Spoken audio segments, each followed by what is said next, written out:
दोस्तों, एक समय की बात है। एक बार गिद्धों का झुंड उड़ता उड़ता एक टापू पर जा पहुंचा। टापू समुद्र के बीचों बीच स्थित था। वहां ढेर सारी मछलियां, मेढक, समुद्री जीव थे। इस प्रकार गिद्धों को वहां खाने पीने को कोई कमी नहीं थी। सबसे अच्छी बात यह थी कि वहां गिद्धों का शिकार करने वाला कोई जंगली जानवर भी नहीं था। गिद्ध वहां बहुत खुश थे। इतना आराम का जीवन उन्होंने पहले कभी नहीं देखा था। उस झुंड में अधिकांश गिद्ध युवा थे। वे सोचने लगे कि अब जीवन भर इसी टापू पर रहना है, यहाँ से कहीं नहीं जाना है, क्योंकि इतना आरामदायक जीवन कहीं नहीं मिलेगा। लेकिन उन सबके बीच में एक बूढ़ा गिद्ध था। वो जब युवा गिद्धों को देखता तो वो चिंता में पड़ जाता। वो सोचता कि यहाँ के आरामदायक जीवन का इन युवा गिद्धों पर क्या असर पड़ेगा।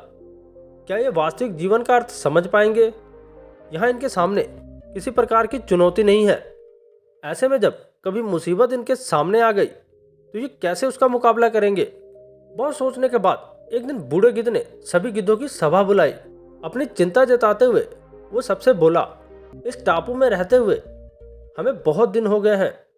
मेरे विचार से अब हमें वापस उसी जंगल में चलना चाहिए जहाँ से हम आए हैं। यहाँ पर हम बिना चुनौती का जीवन जी रहे हैं। ऐसे में हम कभी भी मुसीबत के लिए तैयार नहीं हो पाएंगे। युवा गिद्धों ने उसकी बात सुनकर भी अनसुनी कर दी। उन्हें लगा कि बढ़ती उम्र के असर से गिद्ध बूढ़ा हो गया है और सठिया गया है, इसलिए ऐसी बेकार की बातें कर रहा है। उन्होंने टापू की आराम की जिंदगी छोड़कर जाने से मना कर दिया। बूढ़े गिद्ध ने उन्हें बहुत समझाने की कोशिश की। तुम सब ध्यान नहीं दे रहे कि आराम के आदी हो जाने के कारण तुम लोग उड़ना तक भूल चुके हो। ऐसे में मुसीबत आई तो क्या करोगे? मेरी बात मानो, मेरे साथ चलो। लेकिन किसी ने भी बूढ़े गिद्ध की बात नहीं मानी। बूढ़ा गिद्ध अकेला ही वहां से चला गया। कुछ महीने बीते। एक दिन बूढ़े गिद्ध ने टापू पर गए गिद्धों की खोज खबर लेने की सोची और उड़ता उड़ता उस टापू पर पहुंचा। टापू पर जाकर उसने देखा कि वहां का नजारा बदला हुआ है। जहां देखो वहां गिद्धों की लाशें पड़ी हैं। कई गिद्ध लहूलुहान और घायल पड़े थे। हैरान बूढ़े गिद्ध ने एक घायल गिद्ध से पूछा, ये क्या हो गया? तुम लोगों की यह हालत कैसे हुई? घायल गिद्ध ने बताया, आपके जाने के बाद हम इस टापू पर बड़े मजे की जिंदगी जी रहे थे। उस जहाज से यहाँ चीते छोड़ दिए गए।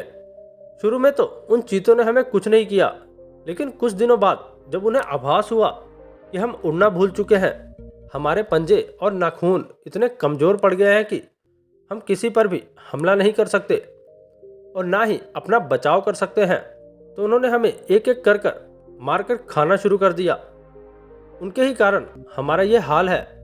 शायद आपकी बात ना मानने का हमें फल मिल चुका है। तो दोस्तों, अक्सर कंफर्ट जोन में जाने के बाद उससे बाहर आ पाना मुश्किल होता है। ऐसे में चुनौतियां आने पर उसका सामना कर पाना आसान नहीं होता। इसलिए कभी भी कंफर्ट जोन में जाकर खुश ना हो जाए। खुद को हमेशा चुनौती देते रहें और मुसीबत के लिए तैयार रहें। जब जब आप चुनौती का सामना करेंगे, आगे बढ़ते रहेंगे। तो दोस्तों, ये कहानी भी कुछ इसी प्रकार की है। तो दोस्तों, आपको ये मोटिवेशनल कहानी कैसी लगी? अगर अच्छी लगी है तो हमें कमेंट बॉक्स में नीचे जरूर बताएं और हमारी इस वीडियो को लाइक करके हमारे इस चैनल को सब्सक्राइब जरूर करें, ताकि ऐसी और मोटिवेशनल वीडियो आपको मिलती रहे। तो मिलते हैं अगली वीडियो में। धन्यवाद।